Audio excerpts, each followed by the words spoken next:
Babakunahan kontra tignas ang mga bata na nasa 6 na buwan hanggang 5 taong gulang. Ito ang panawagan sa mga magulang at tagapag-alaga ni DOH Regional Epidemiology Surveillance Unit of PESO 12 Nurse 5 Kathleen Giacosala.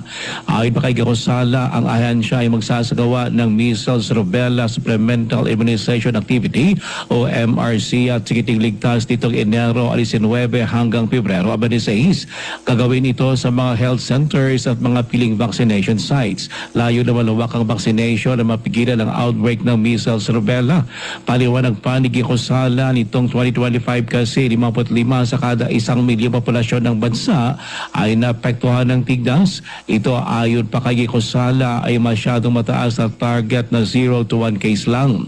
Target ng DOH 12 na mabakunahan kontra tignas sa kanilang MRSA campaign ang higit 451,000 na mga bata sa Soxargen.